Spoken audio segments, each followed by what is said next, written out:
नमस्कार, स्वागत है आपका न्यूज नट्स के मॉर्निंग बुलेटिन में। चलिए शुरू करते हैं राजस्थान की बड़ी खबरों से। राजस्थान में कांग्रेस विधायक टिकट के नाम पर 10 लाख की ठगी का मामला सामने आया है। केशोरा पाटन सीट पर चुनाव टिकट दिलाने का झांसा देकर आरोपी ने रकम ले ली। शिकायत पर पुलिस ने मुख्य आरोपी को यूपी से पकड़ लिया है और अब जांच कर रही है कि इस खेल में कोई बड़ा नेटवर्क तो शामिल नहीं है। वहीं सवाईमाधोपुर के रणथंभौर में प्रियंका गांधी वाड्रा की सफारी के दौरान उनकी जिप्सी के सामने बागिन रिद्धि अपने शावकों के साथ नजर आई। कुछ मिनटों तक चले इस दुर्लभ दृश्य ने सफारी को यादगार बना दिया। वहीं नए साल पर सावलिया सेठ मंदिर में बड़ी संख्या में भक्त पहुंचे। देश भर से आए 8 लाख से ज्यादा श्रद्धालुओं ने दर्शन किए। सुबह से ही लंबी कतारें लग रही है और पूरे परिसर में भक्तिमय माहौल हो रहा है। वहीं सौर ऊर्जा क्षमता में राजस्थान देश में पहले नंबर पर पहुंच गया है। 35,000 मेगावाट से ज्यादा स्थापित क्षमता के साथ देश की कुल सौर क्षमता का 27% हिस्सा रखता है। बड़े भूभाग और लगातार धूप मिलने के कारण राज्य तेजी से सबसे बड़ा सोलर हब बन रहा है। वहीं नए साल की शुरुआत महंगाई के साथ हुई है। कॉमर्शियल गैस सिलेंडर 111 रुपए महंगा होकर 1719 रुपए 50 पैसे का हो गया है। हालांकि घरेलू सिलेंडर की कीमतों में कोई बदलाव नहीं हुआ है और यह 856 रुपए 50 पैसे में ही मिलेगा।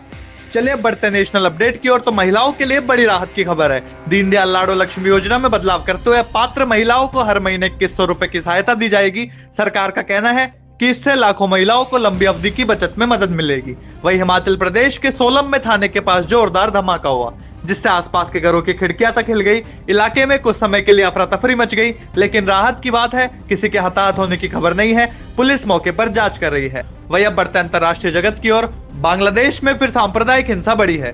शरीयतपुर में भीड़ ने एक हिंदू श्रद्धालु खोकन दास पर हमला कर उन्हें आग के हवाले कर दिया। वे गंभीर हालत में अस्पताल में भर्ती है। घटना के बाद इलाके में तनाव फैल गया है और पुलिस आरोपियों की तलाश में है। वहीं चीन ने तकनीक में एक और बड़ा कदम उठाते हुए टर्मिनेटर जैसे दिखने वाले ह्यूमनॉइड रोबोट को पुलिस गश्ती दल में शामिल किया है। यह रोबोट एआई और सेंसर से लैस है और सड़कों पर संदिग्ध गतिविधियों पर नजर रख सकता है। विशेषज्ञ इसे भविष्य के स्मार्ट पुलिसिंग की दिशा में बड़ा कदम मान रहे हैं।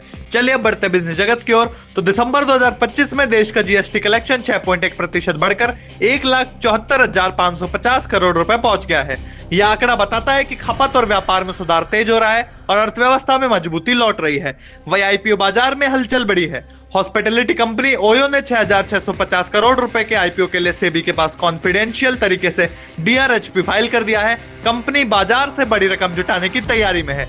चलिए बढ़ते खेल जगत की ओर। तो इरफान पठान ने सवाल उठाया कि जब रोहित और विराट वनडे में शानदार खेल रहे हैं तो फिर 5 मैचों की वनडे सीरीज क्यों नहीं होती। उनका कहना है कि ज्यादा मैच मिलेंगे तो आने वाले वर्ल्ड कप की तैयारी बेहतर होगी। वही बिग बैश लीग में मिचेल मार्श ने दमदार शतक जड़ा और पर्थ स्कॉचर्स को 40 रन से जीत दिलाई। अपनी शानदार फॉर्म से उन्होंने टी20 वर्ल्ड कप से पहले साफ कर दिया है कि वे तैयार है और इसी प्रदर्शन के चलते प्लेयर ऑफ द मैच बने। अब बढ़ते एंटरटेनमेंट जगत की ओर। तो न्यू ईयर 2026 की पहली पोस्ट विराट कोहली ने दुबई से शेयर की, जिसमें वह अनुष्का शर्मा के साथ नजर आ रहे हैं। तस्वीर में दोनों का स्टाइल और केमिस्ट्री फैंस को बेहद पसंद आई और सोशल मीडिया पर पोस्ट छा गई है। वहीं नाना पाटेकर के जन्मदिन पर अनिल कपूर ने खास संदेश लिखा और वेलकम की मजेदार यादें साझा की। उन्होंने नाना को अपना सबसे शानदार को स्टार बताया, जिसके बाद उदय शेट्टी और मजनू भाई की जोड़ी फिर चर्चा में है। तो ये थी आज की बड़ी खबरें। कल फिर मिलेंगे नई अपडेट्स के साथ। जब तक के लिए नमस्कार।